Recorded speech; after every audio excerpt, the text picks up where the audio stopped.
अस्सलामुअलैकुम वरहमतुल्लाहि वबरकातुहू। नाज़रीन मोहतरम, मैं हाफिज़ रिज़वी और आप देख रहे हैं इस्लामिक टीवी यूट्यूब चैनल।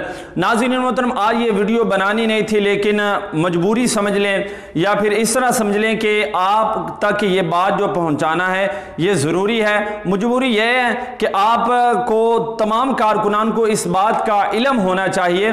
आपको हर उस खबर से हमने आगाह करना है कि जो हमारी मरकज़ शुरा के साथ हो रही है, तो हमारा ये हक बनता है कि हम आपको इस तरह की बात से आगाह करें। नाज़रीन मोहतरम, इंतहाई अफसोसनाक खबर आप तमाम हजरात जानते हैं कि पहले हसन रिज़वी साहब के साथ जेल के अंदर क्या किया जा रहा था। अब तहरीक लब्बैक पाकिस्तान मरकज़ शुरा के अहम रुकन अल्लामा फ़रूक हसन साहब, उनके साथ भी जेल के अंदर जो है वो बुरा सलूक किया जा रहा है, उनको मारा जा रहा है, उन पर तशद्दुद किया जा रहा है। इनका क्या कसूर है? इन्होंने अपने नबी का नाम लिया, इनका ये कसूर है?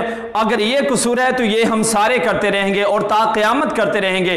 उधर कोई जिना करे, कोई चोरी करे, डाका मारे, तुम उसको एक रात जेल के अंदर नहीं रहने देते, फौरन रिहा कर देते हो। और दूसरी तरफ जब मोहम्मद अरबी का गुलाम आता है, मैदान में आता है, अपने नबी का नाम लेता है, तो तुम उनको बगैर किसी वजह के महीनों महीनों जेलों के अंदर कैद रखते हो।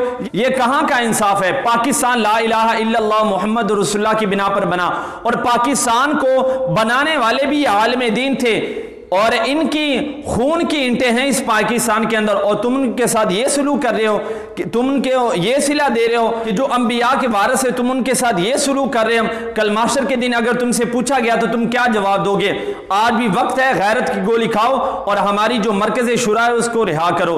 अल्लामा फ़रूक हसन साहब, उनके जो साथ साथी थे, उन्होंने हमें बताया है पुलिस ने उन पर तशद्दुद किया है, उनको थप्पड़ वगैरह मारे हैं। तो जब तुमने उनके मुंह पर थप्पड़ मारा तो एक मरतबा भी तुम्हें गैरत नहीं आई कि उनके चेहरे मुबारक पर सुन्नत रसूल है, खुदा का खौफ करो, तुमने मरना भी है और फिर हशर को होगा ये मालूम जीता कौन और हारा कौन। इंशाल्लाह बाबा जी फरमाते थे कि ये वक्त की एक खासियत है कि वक्त गुजर जाता है, तो इंशाल्लाह वक्त हमारा ये भी गुजर जाना है और पहले भी गुजर चुका है, लेकिन इंशाल्लाह आने वाला जो वक्त है वो आपको बताएगा कि आप क्या कर रहे हैं। इंशाल्लाह मिलते एक नए वीडियो के साथ, तब तक के लिए अल्लाह हाफिज।